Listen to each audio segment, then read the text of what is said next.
with 50 plus years of combined produce, supply chain, entrepreneurial, and business experience, CrEd, Slate and Ed Bertaud discuss the impacts of fresh produce on their lives and health. This podcast is a casual conversation between two friends just trying to get better. This is the Fresh CrEd. Welcome, everybody, to another The Fresh CrEd podcast. This is episode 6 coming up with Craig and Ed for the Fresh CrEd. And my friend and co-host, Ed Bertaud, is here with us. Welcome, Ed. How you doing? I am doing great, Craig. Good to see you. Good to see you as well. We took a week off and took some time over the Memorial Weekend to relax and not think about I guess getting better. Maybe we did think about getting better. We just didn't think about talking about getting better with everybody. But yeah, we're back. It's been a couple of weeks, so I guess a lot's gone on for both of us. I didn't realize we were supposed to relax. I didn't get that memo. You didn't? Oh No. Yeah. Well, I got it. In fact, I actually have been as me and you know, I've been much more on a relaxed journey than yourself. You've decided to become like a wood chopper just for the sake of chopping wood, for God's sakes. And I'm trying to be I'm trying to be an intellectual. You're trying to be I don't know, a he-man, a triathlon guy, something. I'm running from my former self. Let's put it that way. I feel like he's right behind me at all times. I haven't forgotten about it. Well, I mean, the good news is I think you're living a perfect lifestyle now, though, right? So, Well, actually, speaking of which, I've got kind of some bad news. Yeah. Oh shit! Shoot, I'm not supposed to do that. I don't know how to say this, but I don't even know what the protocol is. But who would I give my notice to if I needed to quit the Fresh CrEd podcast? Oh my gosh! What does that even mean? We've done 5 episodes. You're already ready to throw in a towel after 5 episodes? I mean, I'm not ready to throw in the towel, but it seems that folks are using the podcast against me. Let's just put it that way.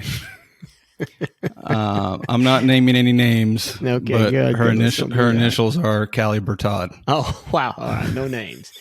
So, if I'm not mistaken, I recognize that name, or at least that sounds like your wife. Yeah, my wife's been listening to every episode and has taken it upon herself to police me. And whenever I'm exhibiting behavior that is not in line with what we've been talking about, she reminds me about it. So, yeah. That's why I'm going to have to quit. This will be my last episode. No, you're not quitting. And you know what? We were both sharing in that experience. And you know what? But that's what keeps us real, right? Because if we didn't have them in our lives to call out those faults that me and you both exhibit, we would begin to think we were perfect and we were living the perfect lifestyle. So I think that we need to recognize and be thankful that they are there to make sure that we don't get too big for our britches. So you're not quitting, I'm not quitting, and they're not going to be quitting, holding us accountable. I can assure you of that. So you're not going to let me quit. Is that what you're saying? That's pretty much what it comes down to. Because, really, what's the show going to be? And then it becomes the Fresh CrEd. And there's nobody listening to that. So. But hey, look, we I know we've got a ton of material. I know how much you love to talk about your exciting weekends of chopping wood or cutting bushes and things like that. But this week's going to be different, bud. This week we've come back. Yeah, we've taken some time away. We've talked for 5 episodes about all the wonderful things we're trying to do to make our lives better.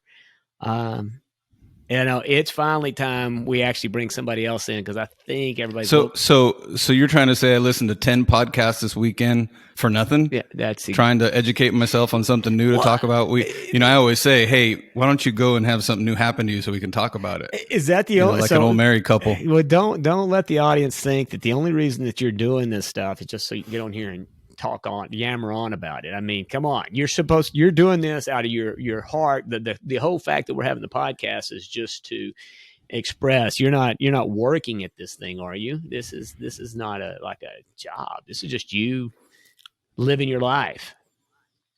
Correct. Yeah. It's so don't strictly pure endeavor. Yeah, it should be. No, look, come on. As much as I'm sure everybody loves to hear you and I go on back and forth, I think that it's time we bring in somebody else to this conversation, and somebody that I've known for a long time and consider a good friend. Got a lot of respect for. He's certainly a big name in the industry. He's been around. He's done a lot. Not only for the industry, but around the industry and outside of it. He has recently made some changes. I saw him recently at the Viva Fresh, and we had a chance to talk a little bit there. And he was telling me about he was one of the members of the Clean Eating Challenge. And, that was really, I guess, what kind of set him on the path, a little bit similar to you. And we'll find out. But again, I think his story, which, for us and the idea of this whole thing is one, we talked about having fun, enjoying getting together and having this conversation and learning about podcasts and educating. But really, it is a constant journey that you and I have kind of gotten on for ourselves to try and get better every day in all sorts of walks of our lives. And I think our next guest, I think his story fits into that narrative and what we're trying to get out there. And I think he's an ideal example and fits with what we want to talk about. So it doesn't happen often, but I'm in total agreement with you. All right. Yeah. And probably won't happen again anytime soon. But yeah, without further ado, I'd like to welcome Mr. John Toner to the Fresh CrEd podcast. John, how are you, sir? And welcome. Well, I love chopping wood, so I'm pretty excited to join this podcast. It was one of my favorite hobbies this past summer. I think you actually posted a photo of you being a little wood chopper, wasn't it? I did about 3 cords. It was probably one of the most rewarding days of my life. Wow. Okay, now that's a bit of a stretch. Most rewarding days. Let's see. You got your wedding day, your birth of your baby boy, and then chopping wood. Yeah, I can see that. So I'd also put October 1st, the day I started the Clean Eating Challenge, is a very rewarding day too. Is that right? Okay. So yeah, obviously, yeah, we got so much and how you got started and all that. John brings up something which is it plays right into a question. So if you don't mind, Craig, I didn't know who actually was going to kick this off on questions, but I've got one. You go right ahead, tee it up and tee off. So you bring up the day you started the Clean Eating Challenge, John, and I was actually sharing with some folks earlier today that day for me, the day I made the decision to commit, in my mind, I wouldn't say it haunts me, because to a certain degree, I think about if it would have never happened, would I still be where I was, as well as thinking about, what would my life be like if I would have started sooner. So I've been pretty fascinated with the stages of change, commitment, what makes people stick to, their changes and their habits, et cetera. So can you talk a little bit about the tipping point mentally for you that made you think, okay, I'm going to do this, obviously in a relatively public forum? Yeah. What those thoughts were, and do you reflect on them? And what do you think about just everything you've done? Obviously you have to be proud of yourself. I mean, I guess kind of maybe talk about, we've discussed, it's not all about weight loss, but it's a pretty easy, barometer for us to see the change in our lives. And for you, it's been pretty significant. Maybe you can talk about, where you're at as far as your goals, Yes. and then, what that decision-making process was like, and what made you take the leap of faith. Well, there's no regrets, right? Like, I don't look back at any decision with any sort of regret, because all those decisions got me to where I am today, and today it's a great place to be in. So I guess it was summer of June 2019. I fell walking out of my steps, and I was probably a 460-pound man when I walked out of my house June 2019 and fell, and then I had to get knee surgery after that. So that was sort of my wake-up call that I needed to get serious about my health. And so I started swimming after that. I had cut out red meat at that point. And you guys did the clean eating challenge, I think 2019 into 2020. And I remember calling Dante, the president of the Texas Produce Association. I said, if you guys do it again, count me in. And I kind of forgot about that phone call. And the pandemic sort of hit there in March. And in May, my family and I went up to the Adirondacks for the summer. And I guess I probably weighed about 438 when we got up to the lake. Actually, I know what the weight was because I've been recording weights for a while. And I started swimming. And actually, it was May 31st or June 1st when the BLM movement started, and I heard the voice, I can't breathe. And I couldn't breathe either.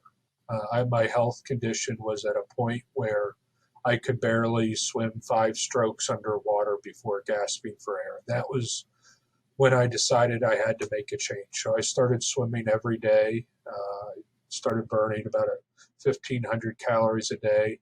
And I was able to get down to 410 by the time October 1st rolled around, with making no dietary changes.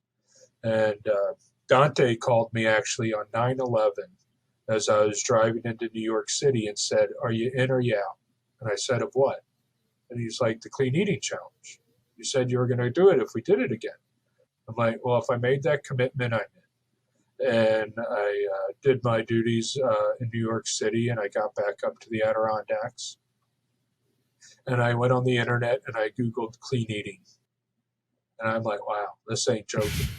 This is just 5 things a day, no alcohol. What did I just agree to? And I said, I talked it over with my family. I said, this is the first time I'm ever going to go on a diet. And this is something I'm going to commit to because, well, quite frankly, I'm not traveling and there's no time like the present. And so September 25th was the last time I've had a drop of alcohol. And October 1st was when I changed my diet to just put 5 things on my plate. Now, have I cheated a couple times since then? I might have had a hot fudge sundae Memorial Day weekend. I'll admit to that. There might have been a couple of other cheat days throughout the entire process, but still no drops of alcohol. And today I weigh 287 pounds as of this morning. So I've lost 130 pounds since, I changed my diet. And I'll tell you what, it feels great. I hope everyone gets the opportunity to clean up their diet because it does.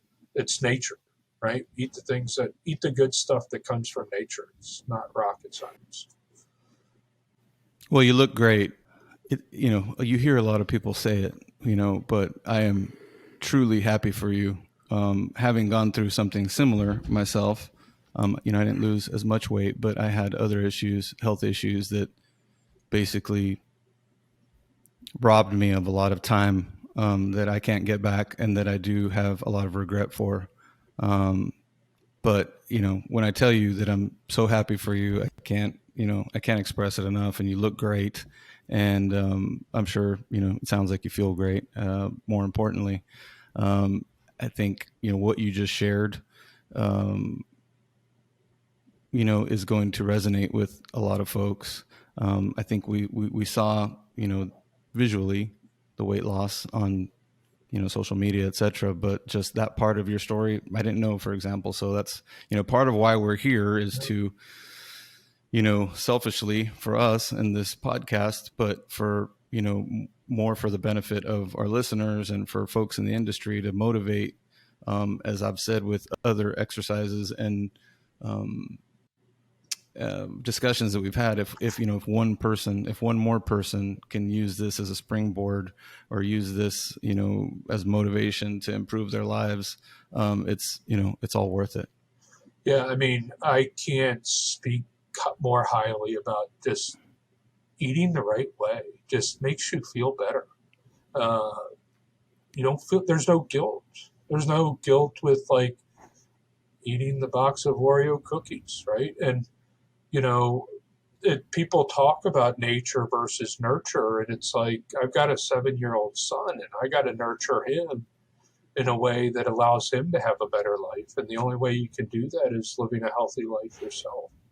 And, I'd encourage anyone to take a shot. John, the curious thing for me is, and I ditto what Ed. I mean, honestly, you look fabulous, and it's it's great to see you.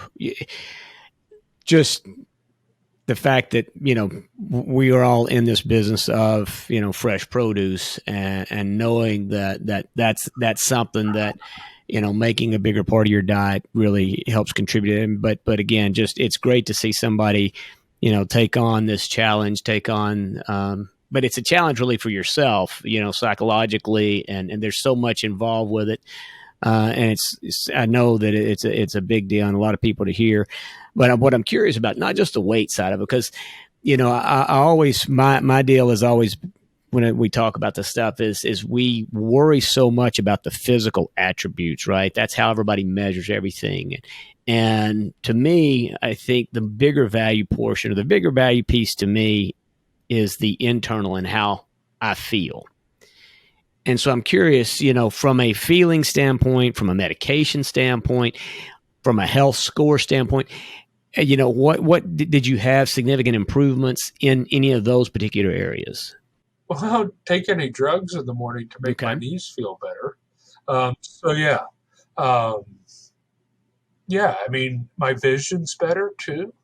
I don't wear glasses when I'm driving now, and I just feel like I see the world better, right? And, when I was maybe living not such a clean lifestyle, I had different priorities. And now it's like you hold the door open for 5 seconds longer for the next person to come in. You greet somebody with a smile and you say hello. And you just have a much better presence of mind when you have a clean lifestyle. I mean, I agree. And I see, and I think that's for me, that's a big part of the story for everybody. I mean, Ed's talked about how it impacted him, psychologically and made him, mentally feel better. Right. And like what you're talking about, your attitude gets better, just your overall demeanor's better. I mean, it's great losing weight and it's great, physically looking better, but really the payoff, I think, is you wake up feeling like you want to be awake, right? You want to be part of the day. You want to be out doing something, right? You get this energy. I guess that, in simple terms, it's nice to look better, but really what's even nicer or what's even more beneficial is you want to live more. You want to actually get in participate in living and not just existing, right? Or not just maybe going through the motions or whatever. And for folks out there that are, they may look in the mirror and say, look, I really, weight's not my issue. I'm pretty well under control. There's another payoff besides this, right? I mean, you may not be a weight situation, but there's a whole mental component to this that eating better can contribute to. Yeah, I think so. I mean, I don't really remember my old self at this point. So, and speaking of your old self, what is, so we talk about, you mentioned diet, which, people talk to me about. It's like, you got to, I mean, honestly, I wouldn't, don't pick something that's a diet, because diets tend to be temporary. Pick a lifestyle, change your life, change your lifestyle, change how you're living. Make sure you fit something or pick something that you can live with, and it's sustainable. I get the impression that it's sustainable. Do you see any any reason or anything drawing you back to that old self? Not really. I mean, I'm finding I'm starting to network more. I had a work event yesterday. You still get. I'm starting to get invites to happy hours and receptions, and I'm learning how to network without a cocktail in my hand. Not that that has anything to do with diet or like the the working out and that sort of stuff, but the social lubrication and how I engage people socially, I'm having to learn new skill sets. And I'll be honest, I used to maybe have a drink or two before I went into that networking reception in order to calm my nerves. I'm having to figure out a new way to calm my nerves before I go into that room and figure out a new talking spot. I can't meet people at the bar and talk about their favorite martini. I mean, I probably can, but quite frankly, I miss the martini. Like I say, that's the one thing, Ed and I have talked about.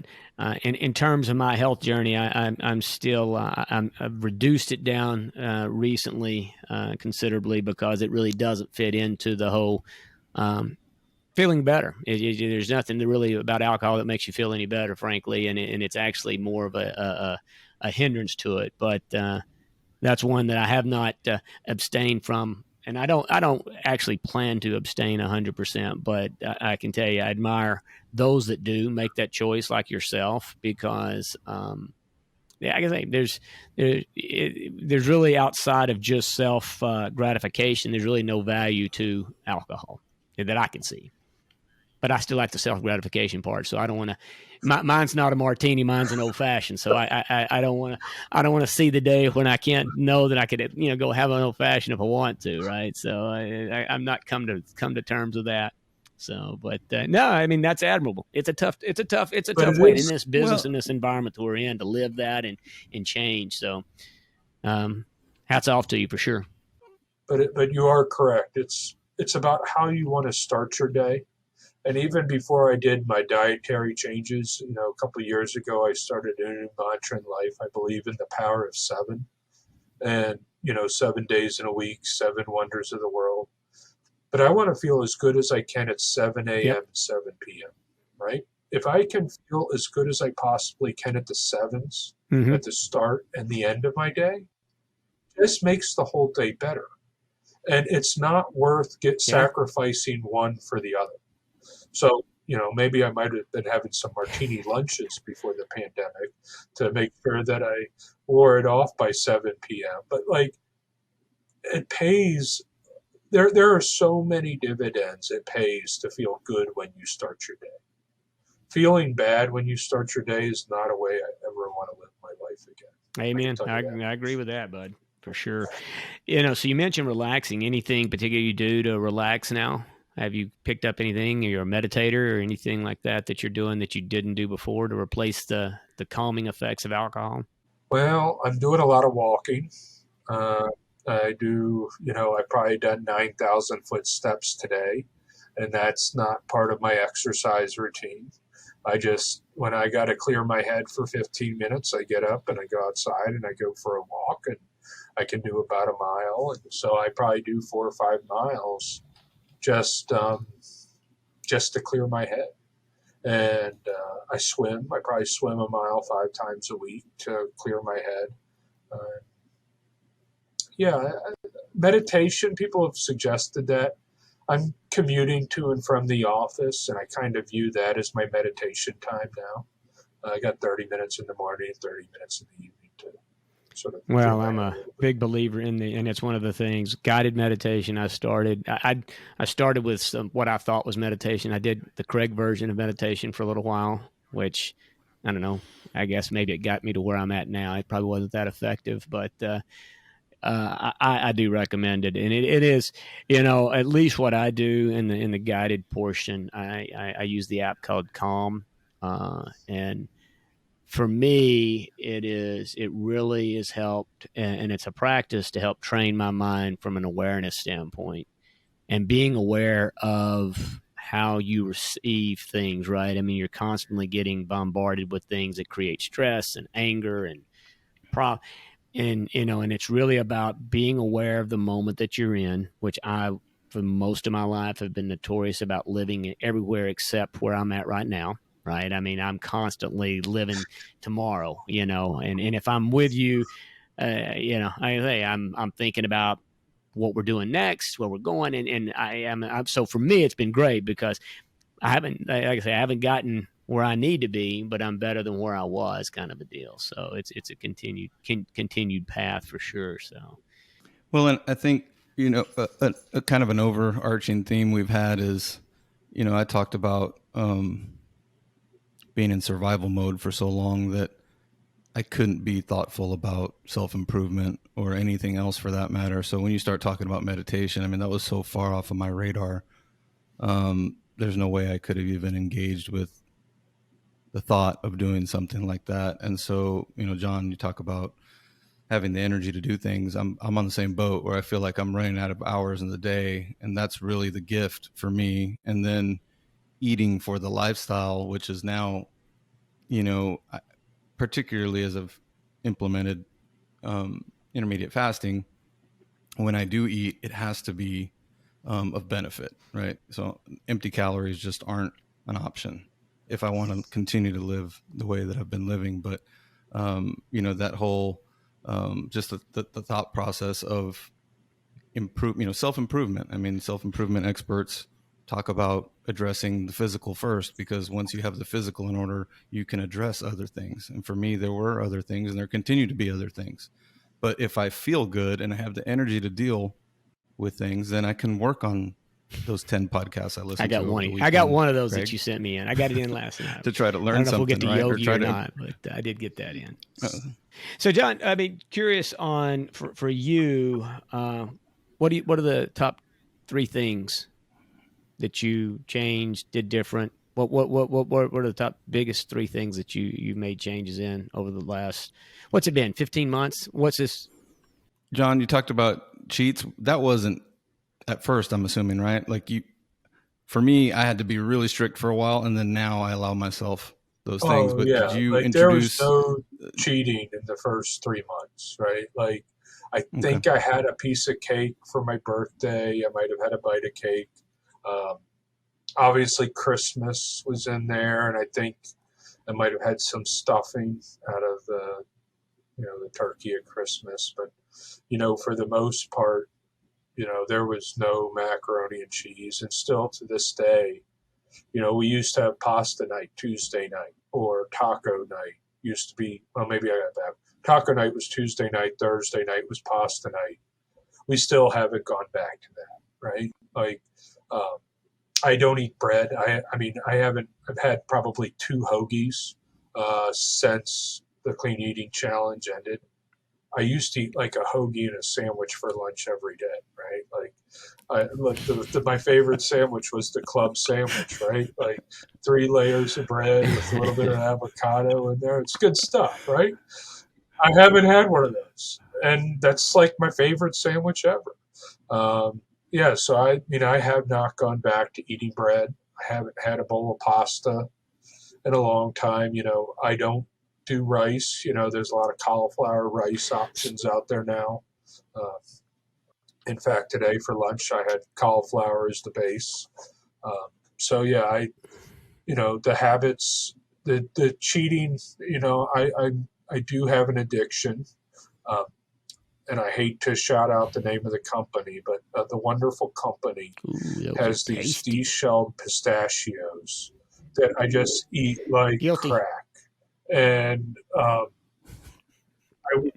will admit that those probably aren't the best thing for me, but I eat them by the handful. No, but I still think it's better than eating M&Ms. It's literally a nut. So, I don't know, but yeah, of all the choice, a bag of potato chips or whatever, eat those wonderful shelled pistachios every day. I'm right there with you. In fact, I'll shout out another. Costco sells them.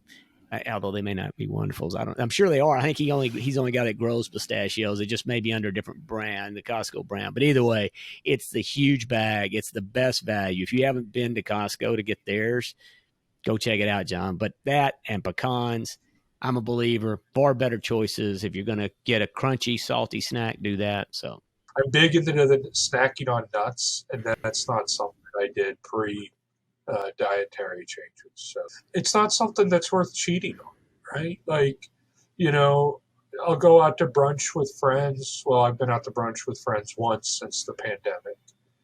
And did I have a hush puppy? Yeah. But did I have 9 hush so, puppies? No. so is it the eating change? So which, from going back to the question of top 2 or 3 things, right? Is it cutting out wheat? Would you say is the number one thing you did? Cutting out alcohol? Number one, what would be the top 3 things that you would say that you made change on? Swimming, exercise. What? I think exercise, number one, putting the commitment to move my body in a way that burns energy for an hour a day. That was change number one. Number 2 was alcohol. Number 3 is the no carbs or low carb diet. Yeah, and that's you're in a town of that's full of addiction and excess. One of my favorite cities actually to visit, but I don't know about living there. But just curious, how are things in D.C. these days with the new president and all? Quiet. Um, That's probably enough said. The whole world's a much quieter place, right? I mean, that's probably the best characterization I've heard so far. I mean, it's interesting. It's when Biden was vice president and Obama was president, you could literally set a clock by Biden going to the White House. It was at 8 a.m. Our office at United is at 19th Pennsylvania, and you knew you were late for the office if you heard the sirens before you were in your office, right? Like it was like clockwork. You don't hear sirens anymore. I don't even know if they're doing motorcades in D.C. right now. I don't know. You don't hear Kamala Harris moving around town like you used to. There's definitely no presidential motorcades. I live on Capitol Hill. It's you don't see a lot of suits. They are starting to come back. Probably by September 1st, I think we'll see more suits around town. But it's still, for a DC native, it's actually been really nice, this whole pandemic experience, because, well, everyone's been staying at home. So there's not been a lot of traffic. You can park wherever you want, whenever you want. I think they just turned the meters back on for parking on the street June 1st. So you are starting to see more people have to park in parking garages. But it's been nice for the city just to be quiet. It makes me think what it must have been like 50 years ago to live here in D.C. With a little bit less turmoil. All right. But I think have you been eating out, John? Lots of lunches out. Dinner. My wife and I went out with my brothers once for dinner, but we're still eating at home. We have a 7-year-old, and so it's just easier to eat at home. And but I eat out probably lunch. I eat out like 3-4 times a week because I like supporting the restaurants. And restaurants get really good salad. The Hay Adams, which is down the street, flies their romaine lettuce in twice a week for their Caesar. So it's probably the best Caesar salad in town. So yeah, I try to eat out at lunch. I try to get a salad in somewhere, but not too much for dinner. Yeah, I asked because I know there's a lot of good food there. Obviously, a lot of great restaurants. Yeah. I still struggle with that a little bit. I mean, I don't know. I feel like I get stronger every time I exhibit discipline. I think there's some, you get stronger and stronger the more you do it. And it sounds like you're definitely over the psychological hurdle that I would call, still dreaming about, in my case, donuts or Twinkies or whatever. Like doesn't even cross my mind anymore. There are so many other things that I enjoy as far as food is concerned, real food, whole food. So that's awesome to hear. But yeah, I would say that a lot of folks would claim that, eating out is difficult, and it is. for sure. But it sounds like you've been navigating it I pretty mean, well. for now it's working. There's no denying your results. I mean, we'll have to see what happens a year from now, 2 years from now. The proof is always in the pudding, as they say. But, it's a good lifestyle change for me. So I don't know why I would go back. And, eating the good stuff with spice, like that is the one thing I have found since I've cleaned up my diet, is I crave the spice in food, right? So I'm putting all sorts of spices on food now that I never would have put on my food in the past. And, just to add a little bit of hot sauce to eggs or a little bit of hot sauce to eggplant, it's just good.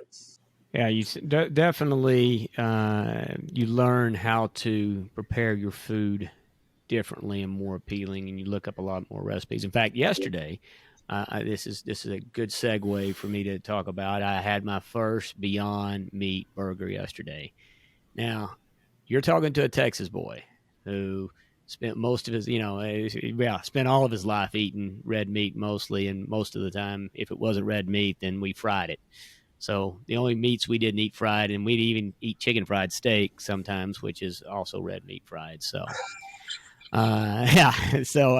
we did everything we could to make any kind of a meal as unhealthy as possible. That's pretty much how I grew up. If it was healthy, somehow figure out how to make it unhealthy. But anyway, I got to tell you, hats off. So yesterday I cooked a Beyond Meat burger, and this gets into a whole long. This is coming out of, so I do a mid-year fast of, it's right up just under 100 hours, so it's about 4 days, and I do that mid-year, and just coming out of that, my body felt great. I had my system cleaned up, and so I'm like all paranoid about, creating some of the things that was creating inflammation in my body, because, the reality of it is, and I've done a food allergy test, so I know I've got this list of foods that I'm allergic to, and I recommend this as well to people. I think I've said this on a past podcast. I mean, it's just one more level of challenge, right? So it's hard enough to quit eating all the things you love. But then when you go next level, you start looking at, okay, because avocados are on my list. I love avocados, and they're healthy. They're great foods.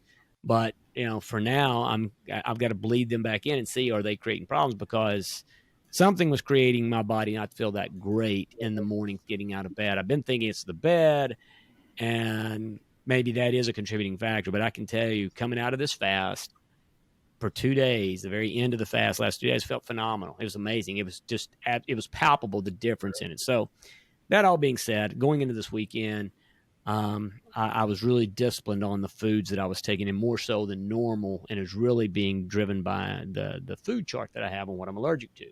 And one of the things, red meat is on my don't eat, as well as chicken. Oh, yeah, red meat, chicken, both of them. I mean, the fish is about the only thing I eat, fish. And the other meat that I hadn't been a big fan of, but the only thing is fish and pork.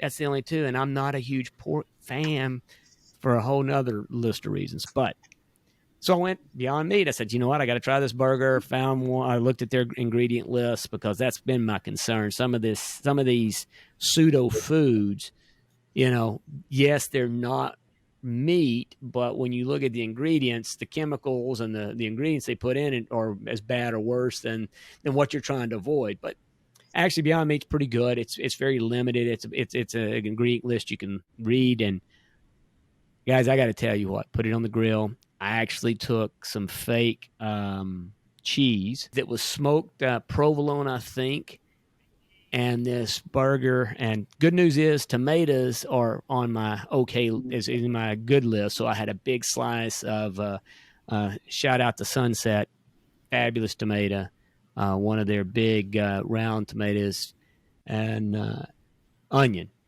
It was sauteed on a bed of lettuce, and I took some cauliflower and made cauliflower wings, which I didn't do a great job with those. I got to work on my recipe with that. But that burger, I'm telling you, I had my wife taste it. I promise you guys, you can quit red meat burgers with these dudes.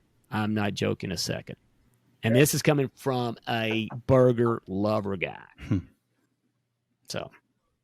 Now, I will be honest, I probably had a little bit easier changing my diet. My wife is vegetarian, Ah, nice. so I mean, I had a good coach at home that helped be supportive. It wasn't like I had to fight, some other people in relationships. Maybe they cohabitate eating Sabotage. You habits. didn't have to deal with you, Yeah. you didn't have to deal with sabotage.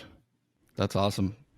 And I was actually going to ask you like how your family has been responding to the change. I mean, that's all, that's all the fun stuff, obviously. My parents are happy for the first time, I think, ever in their son making a smart decision.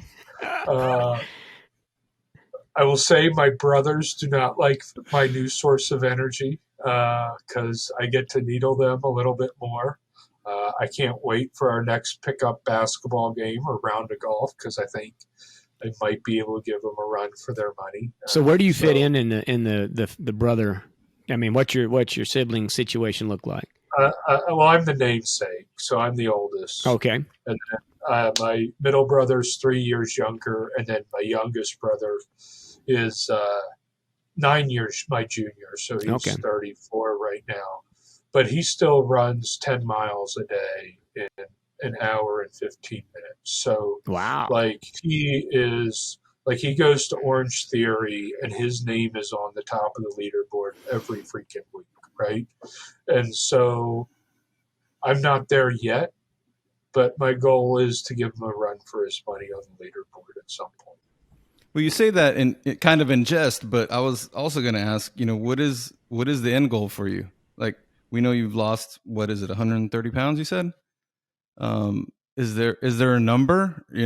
I'll be honest, I had no idea what was going to happen, right? I started October 1st and I said, you know what, let's see what happens. I'm going to give it my all. And I've basically been saying since I started the diet or the clean eating, the lifestyle change, that I'm in it to win it. And I mean it, right? Like we have to win every day, right? It's not worth not winning every day. And when I lost 25 pounds the first month and then another 25 pounds, I woke up, the week of a week of December 1st, and I'm like, holy shit, this is actually going to work. Like I can do this. Like why didn't I do this 20 years ago? Like I still struggle with that from days to days. Like why I didn't make this a lifestyle change, or why they don't teach this in football camp, right? Like I remember football camp, they would fill us full of pasta, like at night or at lunch or breakfast. Like it was full of carb loading, right? And it's like I kind of wish football programs maybe taught a little bit healthier lifestyle habits, so that I didn't get into the mess that I did. But I think if I can get back to my wrestling weight, I think that would be a good spot. I had dinner with Steve Grinstead, I guess, about a week ago in Pennsylvania. And for those of you who know Steve, he's the king of the wholesale distribution business, as far as I can tell. He's several reincarnations of his businesses. I'm going to say he's the king of whatever business he decides to get in. He becomes the king pretty soon after that. So, And so I said, I think I want to lose another 50 pounds. And he's like, well, you might not want to do that. Otherwise, you'll look shrunken in a little bit. But, my goal was 275 by October 1st. That was the weight I wrestled at in high school. And I figured if I could get to the weight I wrestled at in high school by eating healthy, then that was probably a good decision. I think I can probably get there by July 4th. I don't know. So then, maybe it's 250 by October 1, 240. And, we'll see how it goes. It's getting harder. I'll be honest about that. There are weeks that I put pounds back on, and it's because I hit those pistachios a little bit harder than I should. And, maybe I eat the entire ribeye as opposed to half the ribeye. But every month I'm losing weight. So as long as I keep on that path, if I start, having a 6-pack for a stomach, I'll be okay with that. So. So there are some psychologists, I think, or scientists that'll say we have between 10 and 30,000 thoughts or connections per day. And I've long since been talking about, since I started the challenge, how much I still think about it every day, which is considerable. But in the overall scheme of our thoughts on a daily basis, it's minuscule. How much do you think about it? Like how many times, if you had to guess, do you think about per day, just the thought, being thoughtful about what you're doing, from exercise and eating and just everything kind of together? How much are you thinking about it? And how much, I guess the leading question is, you really have to think about it a lot, right? It's not, you can't just float through life and expect to have Well, results. I went for my walk Sunday morning, and I walked over to the Nationals ballpark, and I saw the stairs up to the first base sign. I said, I think I can run those stairs. Then I got up and I ran those stairs. I walked down them. I said, I think I can do it again. I ran up another flight. It's like 5 flights of stairs, and I did it 3 or 4 times, right? I don't think I would have ever walked by those stairs and said it was a good idea to run up those stairs a year ago. Considering this all started with you falling downstairs and having knee surgery, I guess you probably would have evaluated the stairs differently before. Yes. And so I think about my health in that regards. I think about what I limit, like how physically limiting my health was preventing me from living my best life, right? Like, and I do think about that when I'm swimming or, trotting along the mall. Had I not put on the weight to begin with, where would I be today? But I don't dwell on it, because you know what? I had a lot of fun putting 200 pounds on. I had a lot of really good meals. What I should have done was done the exercise, right? Like, and that's the secret, right? You can't eat and drink well if you don't exercise well. And I think that's where I fell into my trap, was I ate and I drank well, but I just stopped I just didn't do it because I didn't think I needed to. And, you got to, just like any financial management, just like managing your personal finances, your business finances, cash and calories aren't that far apart, right? You got to take more in than you spend, right? And it's the same as how you deal with your body, right? If you think about your body as a business, things become very clear in how you should operate a business too, right? Like, you can't eat the crappy food. You can't eat the junk food. Yeah, that was one thing I was going to ask. I mean, you mentioned cash and calories and calories. I mean, all calories aren't the same either, right? I mean, in other words, granted, you've got to have that balance between the exercise or the burning of the calories, so to speak. But I think it's also a combination of making sure it's calories that are also contributing some level of nutrients to you as well. In all of that, and as you're going forward, right? So you've had this great success where you're at now. Do you have anything? Do you see anything that you've started recently, or that you think you may be going towards in the future, that's going to be new and help you continue down this path of improvement? Let's say. Do you have anything in mind, or do you know where you're going yet, or maybe not? Maybe there's nothing there. Well, I'm pretty excited. I don't know if you've heard, but United Fresh Produce Association and the Produce Marketing Association are merging. What? Come on. And as part of that, I find myself being presented with a new opportunity for a career path. And so I've been the convention guy here at United for the past 15 years, and I'm honored to have taken on a new role in the government relations department as the vice president of global advocacy and political affairs. So I'm going to be trying on a new hat for the new association and trying to use my voice to help our members communicate the value of what they bring to the table and what they bring to the country in order to make sure that the health of the country is improved, right? It is essential. What we do as the fresh produce industry is essential to life. It was 100 years ago, it was 500 years ago, it was 1,000 years ago, and it will be essential 200 years from now. How fresh produce is grown, that's probably going to change. How we pack it, that might change too. But what we do need to do is make sure we eat the good stuff. And, the folks that can't afford to eat healthy, maybe that's where we need to spend a little time and a little bit more energy, is to make our own backyards the healthiest possible place they can be, right? Like, I do think I have thought about food culture on a macro scale since going down this health path. And, I look at, where does the unhealthy stuff come from? It's the byproduct of world wars. If you look pre-World War I, we didn't have mass-produced unhealthy food. It wasn't until we had to feed the front lines in World War I and World War II that we needed food that can travel.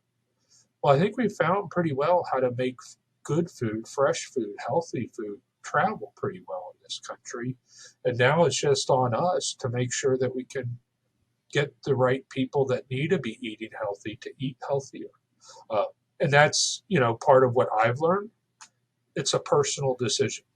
No matter how much somebody can yell at me, whether it's a doctor, my wife, I've been to fat camp at Georgetown Hospital, until you're ready to hear the message that you need to eat healthy, you're never going to do it. And you don't think it's your problem. You're like, they're crazy. They don't know what they're talking about.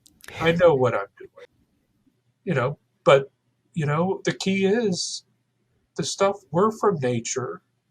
Eat the stuff that came from nature. Well, and that's super exciting to hear about you and your new role. And I think that's outstanding that somebody's taken that up. I mean, if I understood the way you described it, it's really going to feed right into kind of what we've been talking about from a government level, and PMA is going to, it's with PMA, correct? And the new, and so I, like I say, love it. That's fantastic to hear on that front. But, I think you mentioned that, that's the deal is for me for the industry that we're in, right? That's why, for us and the Clean Eating Challenge and what you've done and now what you are as an example, but for all the people and all the places out there that should be living and eating this stuff, it should be us, right? I mean, how in the world can we go and preach to other people that you need to eat more zucchini squash or tomato, or you name it? How can we go preach to those guys if we ourselves aren't doing that? How can they take us seriously? And so I think that is it's huge. But I think for the industry, you're right. We're the cornerstone of the future of reducing healthcare costs and changing the way this world goes forward. And I think a lot of people getting that message, but at the end of the day, we're not going to get near as much traction in making those advancements until we ourselves pick up that mantra and we live it and live that example. Instead of just saying, hey, you guys should eat this and do this, we got to live it and be that living example. So. Yeah, I'll be honest. I was I like, as I've done this, I came down to Texas for the Viva Fresh deal, and I will forever be thankful to Texas for pushing me down that healthy path. But I still question why the Fresh Produce let me hang out with their shingle for so long when I wasn't really living the best possible life to drive the fresh produce industry forward. And I will be forever thankful that, I did this journey with you all and started eating the good stuff. And I think it's a message that we all have to share with our neighbors as much as we do with each other.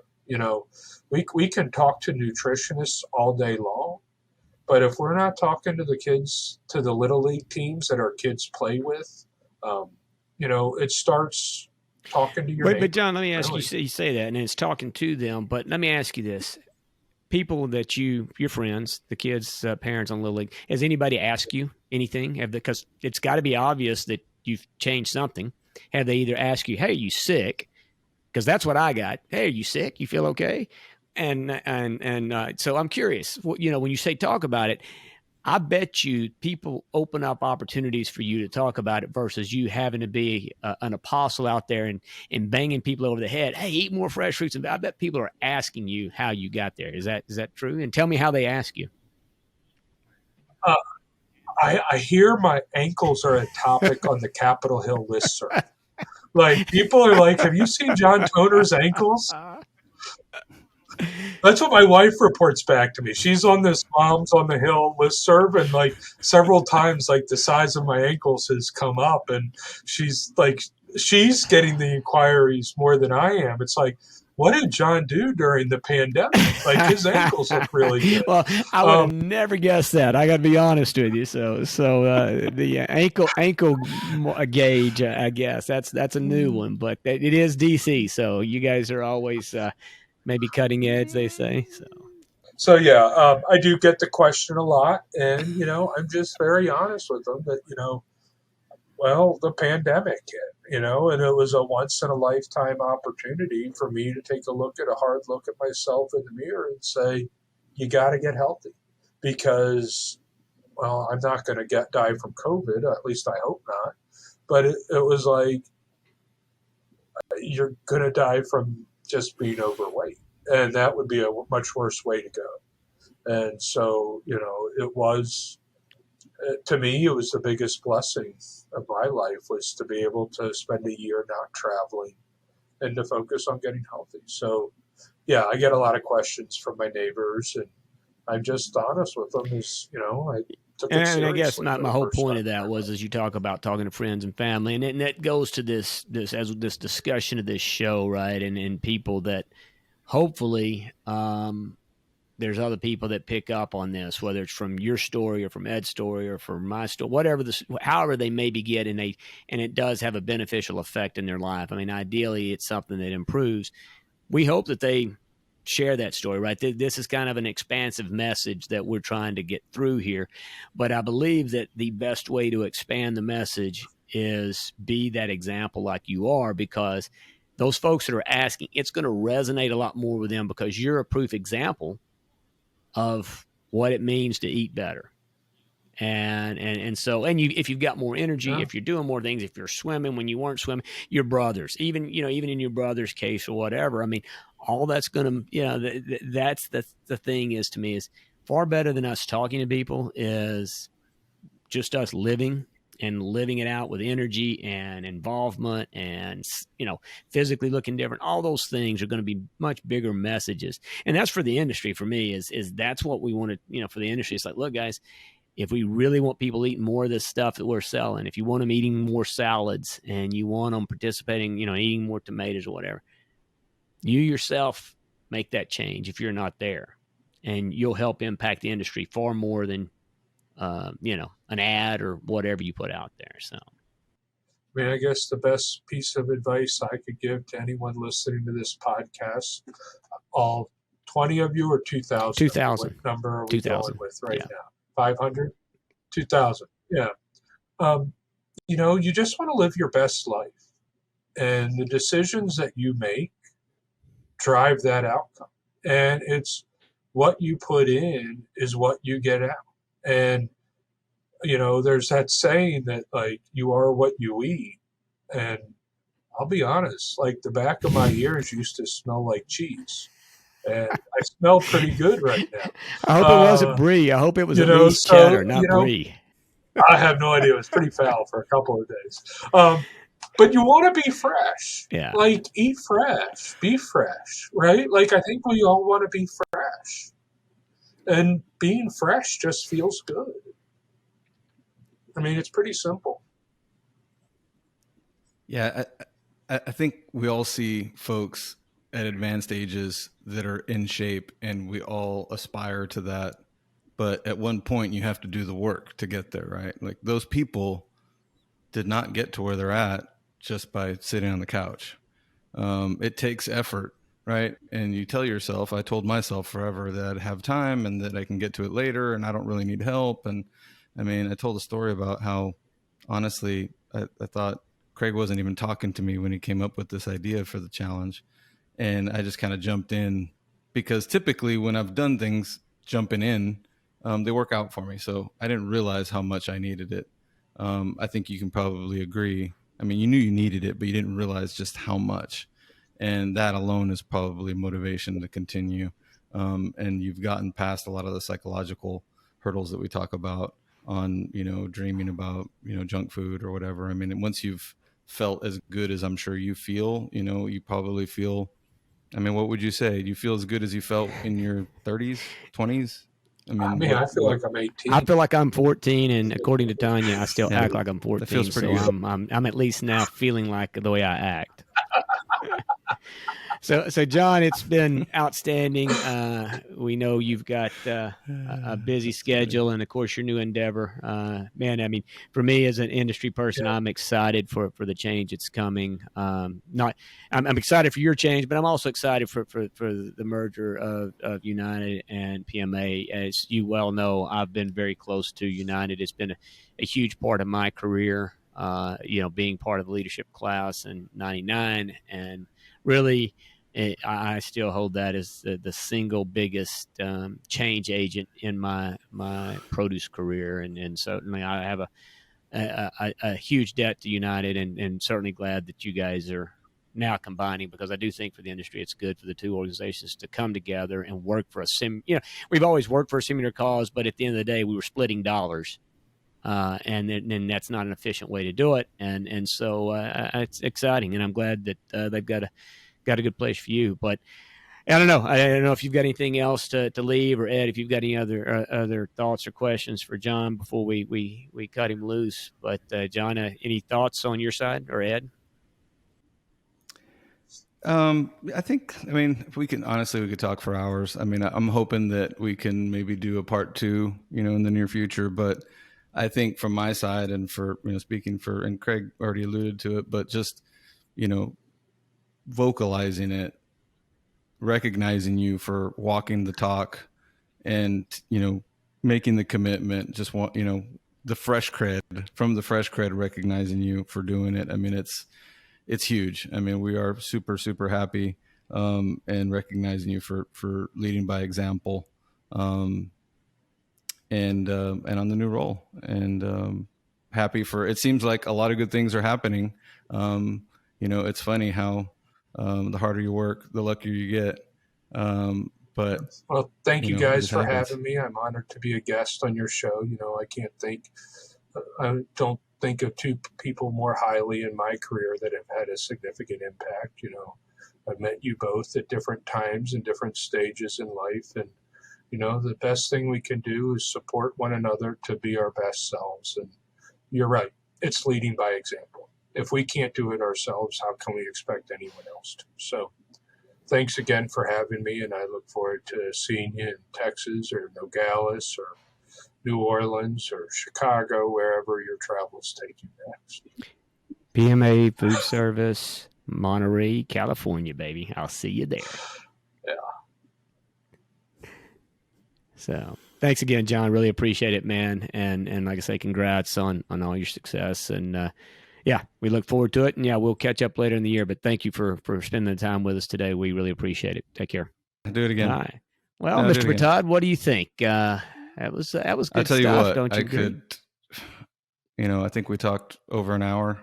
I've got probably more than half of the questions still that I wanted to make, or ask, I should say. We could probably talk for another hour. So hopefully, if you're listening to this and it was interesting, and, you're interested in us digging a little bit deeper, John obviously shared some things that we didn't know, regarding, some, I think I recall him saying that he had a fall that was pretty bad.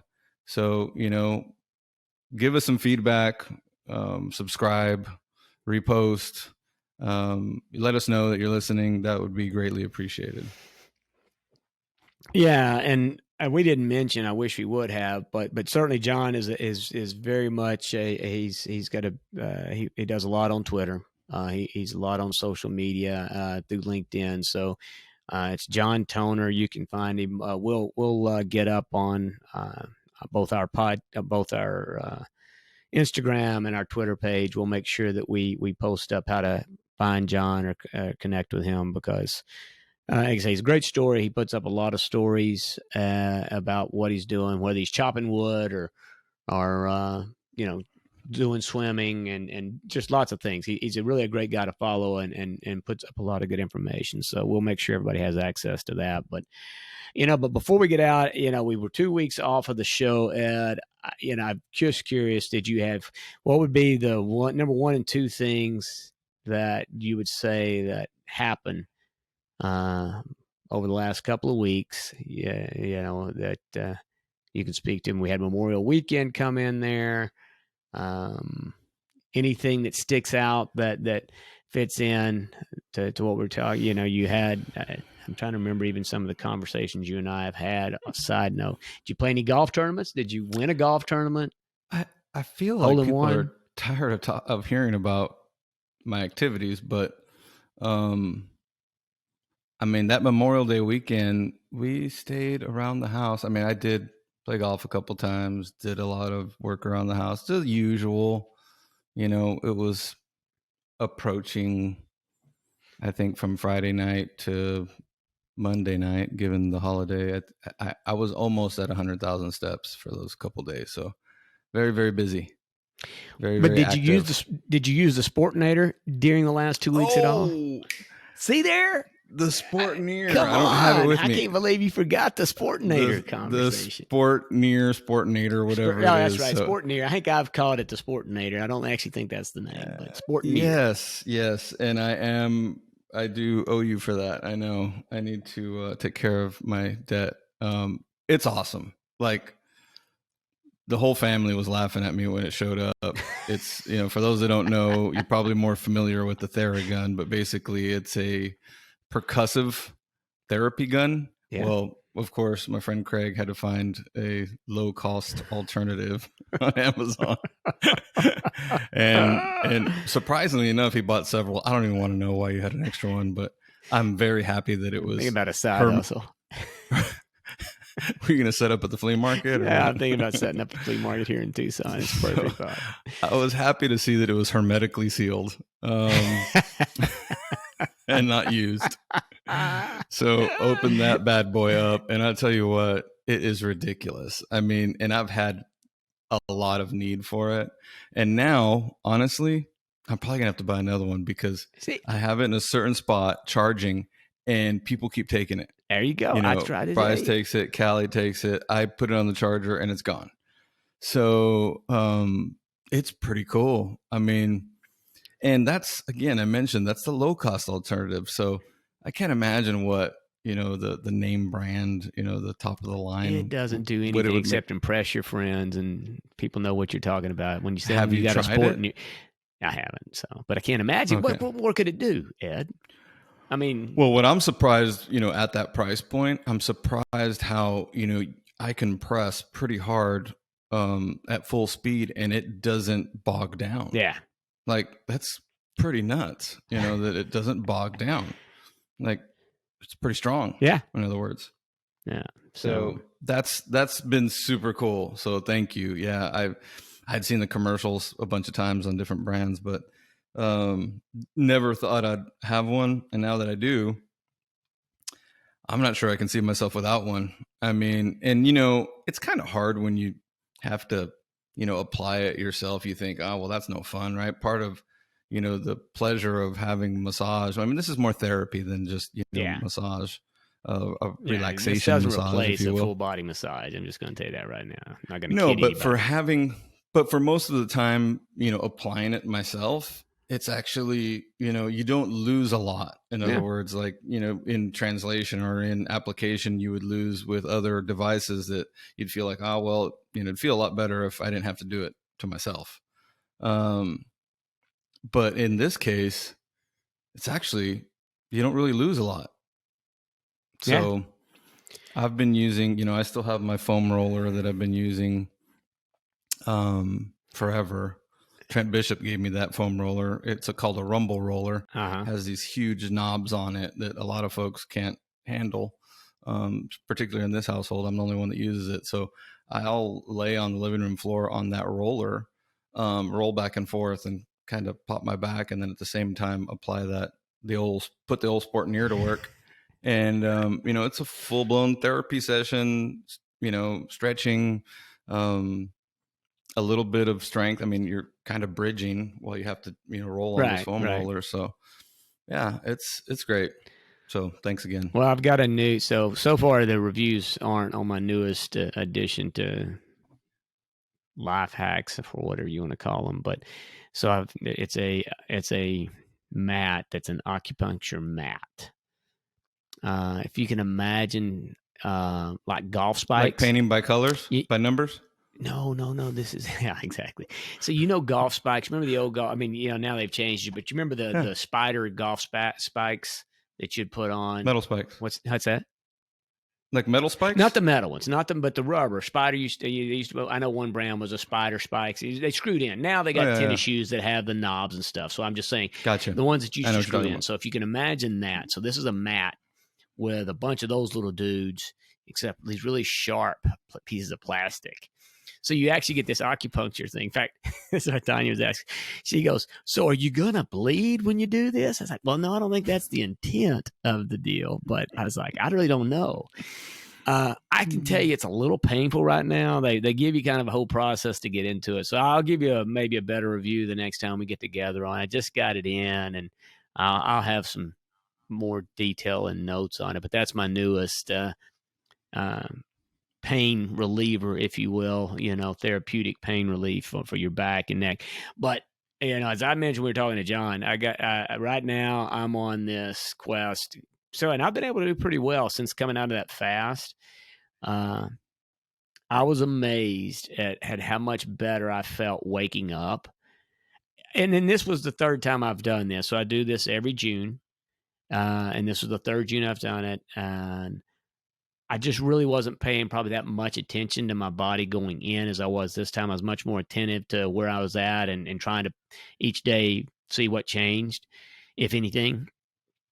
And I can tell you, I mean, I woke up and you could definitely tell that something I'm eating is contributing to my muscle inflammation, just flat out. I don't know what it is yet. Fortunately, I'm still doing pretty good. In fact, I'm doing real good. I woke up the last couple of days feeling good, but I've been very strict on the diet and trying to make sure I stay off of it. But, that's one of those things. I know you're working, you continue to gradually build on the fast, but if you ever get to where you can get long-term in it and get 3 or 4 days in, really get your system cleaned out, you might find that, some of those aches and pains, some of the stuff that you're still eating is contributing to it. And get a food allergy test, $300. Another one of those investments that I think are worthwhile.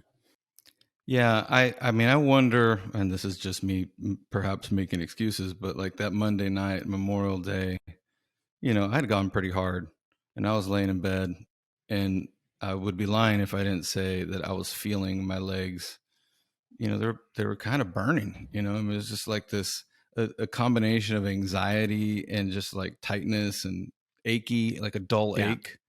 So I wound up taking some pain reliever, because if not, I probably wouldn't have slept. But I think, at what point would anything help, from a diet perspective? And I'm not discounting it. I think there's something there for sure.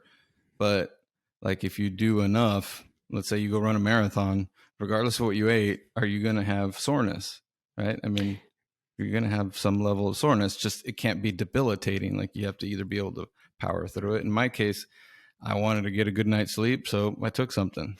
Yeah, no, I mean, obviously when you're exercising or you're exerting to extreme your muscles, you're basically breaking them down. So, you're absolutely going to have some level of soreness. And like I say, at some point you're going to, that creates inflammation, but you're doing that intentionally, right? It's not just going to bed at night and waking up the next day. And, like I said, I'm still not 100% sure my bed's not contributing to the problem or a contributing factor in the problem. I just think that the foods that I'm eating increases the pain because of the allergic reaction, right? So I'm not, the muscles themselves are getting stretched in unhealthy ways or in ways that are creating the need for inflammation, but then me not eating good foods adds to that problem.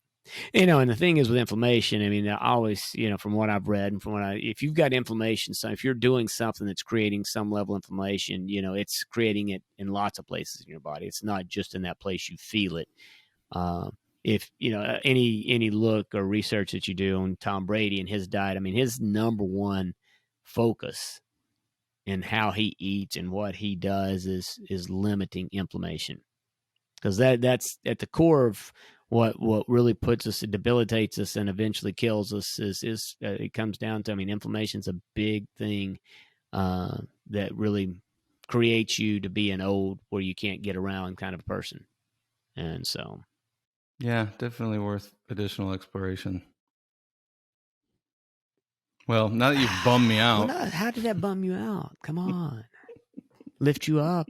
Maybe there's an answer besides you having to take all those drugs to kill the pain.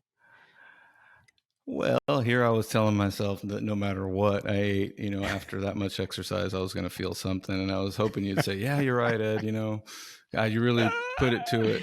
Good job. I'm not saying that's not, it possibly could be the case. I'm not saying that. Remember, I am not a doctor. I'm a squash peddler. But I am saying that food can absolutely be a contributor to your inflammation, and maybe because I don't think that was the only day you felt sore, or you wouldn't be so excited about the Sportanier and or your little roller ball and all the stuff that you roll around on, because I think that you probably ache a lot more chronically versus just when you work out or when you work heavily.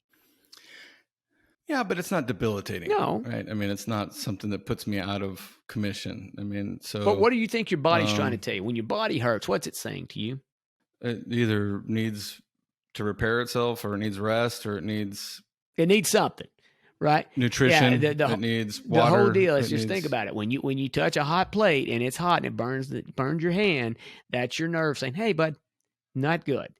Pain is, when your head hurts, when your muscles hurt, your body's trying to communicate to you. So if you have chronic aches and pains, it may not be debilitating today, but your body's saying, hey, buddy, something you're doing, either the bed you're sleeping on or the food you're eating or the way you're freaking looking at a computer screen every day or something, you're not doing good for the body. That's why we're sending this message of pain. Now, you can choose. What happened to pain is useful in small doses, or can be useful in small doses? I don't know who said that. You don't subscribe to that theory? I do think that pain on a short-term basis, like your workout effort, like what you talked about, you worked out, you broke down muscle, that's good then. Chronic pain, I don't see a value in chronic pain. Chronic pain sounds like you're just ignoring what your body's trying to tell you. So, but again, take it for what it's worth. It's probably hydration. I'm still not, I'm still working on hydration and sleep. Those are my two real deficits. So It's probably hydration. So I'm going to try to double my efforts so that I'm not consumed by Solomon's paradox there. I threw it in there. I had to. Solomon's paradox. Tell me about Solomon's paradox. What in the world? Well, I mean, I think it's the dynamic where somebody can give, like Solomon from the Bible, right? That's not some friend of yours? From biblical times, correct. Okay. That's Solomon. No, not a friend Solomon. I didn't know Solomon, but Solomon from the Bible or biblical times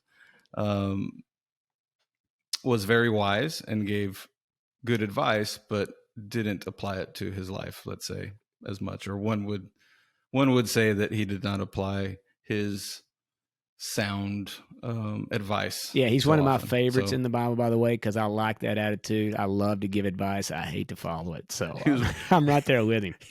He was very rock and roll. But we boy. did get clarity. So the Solomon paradox is Just basically not practicing what you preach, simply enough, right? Yeah. right? So, all right. Well, that's a beautiful closing line, I think, and unless you've got anything else, but I think that's a great way for us to close out what I hope everybody else thinks as I do, and hopefully you do as well. An outstanding show. I think John was fabulous to have on. Super glad that he joined us, and I think it was great in terms of what we're trying to do here. I agree. I think it was really good. I think we're going to get a great response and request for more. And I'm excited. I think we talked about it. We probably don't plan on having guests every episode, but where and when it makes sense, I'm looking forward to that too. Looking for the next opportunity to bring someone in and pick their brain and learn from their experiences. I mean, it's exciting. It's really exciting to see somebody do what he's done. I mean, I feel like I've made some significant improvements in my life, and I envy him because I feel like he's done better, so it's motivating me, remotivating myself, and I haven't really needed much more motivation, but yeah, I mean, it's great. I completely agree. And certainly we'll see who's up next. I'm sure we'll bring somebody in, but so we've got a week ahead of you, Ed. You don't have as much time, and maybe we can take some notes from our 2 weeks off, but we'll plan on getting together next week. Is that cool with you? That's cool with me. Well, everybody, thank you guys for checking out the show again this week. We hope you enjoyed it. As always, we ask that you let us know via Twitter, Instagram, or send us an email at thefreshcred@gmail.com. We would love to hear from you. We'd love all the comments you guys provide us and feedback. And also, if you do enjoy the podcast, everybody and everywhere that you can repost this, because the more we can communicate this out, and the better. And we really want to try and expand the audience and reach as many people as possible. So thanks everybody for listening. Appreciate you guys coming in. And until next week, Ed and everybody out there, we will see you guys next week. Adios, Bubba. See you, Greg. Laura. Good job. You like it? Did we good? Is that going to be a great show? Is this going to be the free